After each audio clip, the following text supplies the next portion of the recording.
You push open a heavy wooden door. Inside, 20 strangers are sitting side by side, shoulder to shoulder. No walls between them, no curtains, nothing. They're chatting, laughing, maybe talking business, and every single one of them is using the toilet at the same time. Welcome to ancient Rome.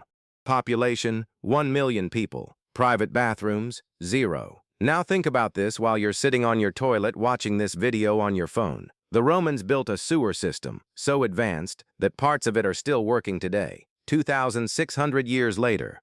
Your city's pipes will be lucky to last 100. The Romans solved urban sanitation before most civilizations figured out how to build a straight wall. They just did it in ways that would make a modern health inspector quit on the spot. Let's start at the bottom, literally. 600 BC.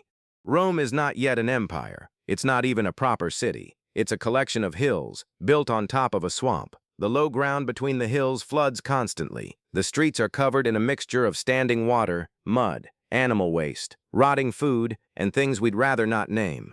The smell alone was a disaster. The king at the time, Tarquinius Priscus, looked at this swamp and made a decision. He ordered the construction of a massive underground channel beneath it. He brought in the Etruscans, the best engineers of the known world at the time, and put Rome's entire slave population to work digging. What they built was called the Cloaca Maxima. In Latin, that means the greatest sewer. They weren't being modest. This was not a pipe. It was a tunnel. Carved from stone, reinforced with vaulted arches, wide enough in places for a hay wagon to pass through. When the Greek writer Strabo visited Rome centuries later, he described it as something close to a miracle. He wrote that the sewers were so vast, it seemed as though rivers flowed beneath the city. He wasn't exaggerating. The Cloaca Maxima ran beneath the Forum, beneath the markets, beneath the temples, and emptied directly into the Tiber River. It carried away the city's surface water, the overflow from the baths, every kind of waste from the streets. It worked. It worked so well that Rome grew on top of it, expanded around it, and forgot it was even there. Now here's the part that should make you uncomfortable. The Tiber River, the one the sewer emptied into, was also the river Romans used for bathing and for drinking. The greatest sewer in the ancient world was feeding directly into the city's water supply. They took the waste in at one end and poured it into their cups at the other. A giant recycling system, but nobody asked too many questions about what was being recycled. Now let's talk about the toilets themselves. Rome had public toilets called foracae. These were sometimes quite large rooms. Stone benches lined the walls. Holes were cut into those benches at regular intervals. Those holes were your toilet seat. The holes were close together, very close. Romans sat side by side with no dividers, no walls, no curtains between them. Senators next to slaves, generals next to bakers. Romans used the public latrine the way we use a coffee shop today. You didn't just go there out of necessity. You went to talk, to be seen, to do business, to catch up on gossip. Archaeologists found evidence that wealthy Romans had their names carved into latrine walls as a form of donation. Like sponsoring a park bench, except the bench was a toilet seat. Beneath the seats ran a constant stream of water. This carried the waste through channels connected to the Cloaca Maxima. Holes in the ceiling let in light and air. Though based on everything else we know about these places, air is a generous word. Now we get to the detail that stops every conversation. There was no toilet paper. What Romans used was called a sponge stick. Exactly what it sounds like, a sea sponge attached to a wooden stick.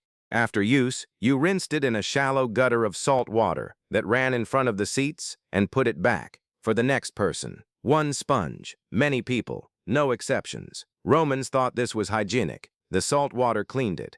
Historians now believe this was one of the primary ways disease spread through the Roman public health system. Dysentery, cholera, and intestinal parasites moved from person to person through these shared sponges at massive scale.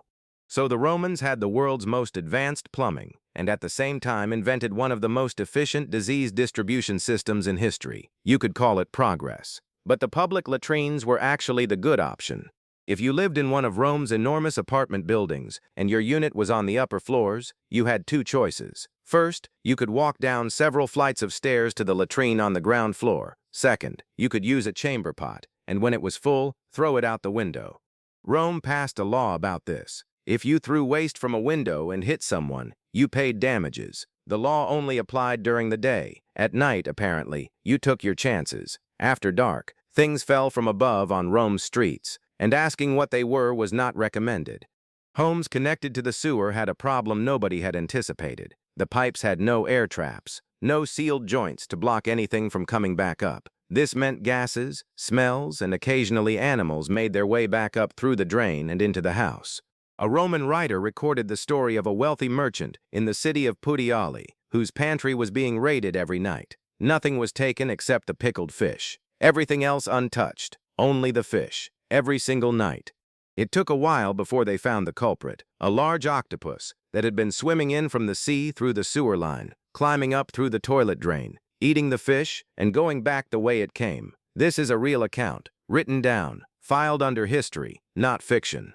The Roman solution to this problem had a certain elegance to it. Many homeowners simply chose not to connect to the main sewer at all. They used private cesspits instead. These pits were usually placed right next to the kitchen, sometimes inside it, because it was more convenient.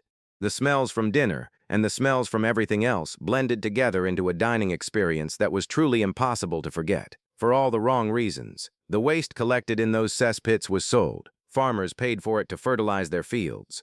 Rome had a fully functioning trade economy built entirely on human waste. Collectors, traders, middlemen, a proper industry. The vegetables that ended up on Roman dinner tables were grown in Roman waste and then eaten right next to more Roman waste. The cycle was complete. Now here is the thing historians keep coming back to. The Romans did not build the Cloaca Maxima out of concern for hygiene or disease. They had no idea what bacteria were. They didn't understand how illness spread. They built it because standing water was inconvenient. It flooded their markets. It damaged their buildings. It slowed down trade. The sewer was a real estate decision, not a public health decision. And yet, completely by accident, it made Rome livable for 1 million people in a way no other city in the ancient world could manage. By solving a flooding problem, they invented urban sanitation. The road to one of the greatest engineering achievements in history was paved, quite literally, by being tired of stepping in puddles. Compare that to today. An estimated 2 billion people on Earth still lack access to basic sanitation. We know exactly what bacteria are. We know precisely how disease spreads through contaminated water. We have the engineering knowledge, the materials, and the resources.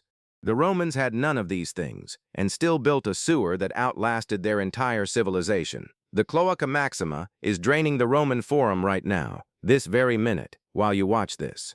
A sewer built 600 years before the birth of Christ is still quietly doing its job beneath one of the most visited cities in the world. Rome had a goddess specifically for the sewer. Her name was Venus Cloacina, Venus of the Drains.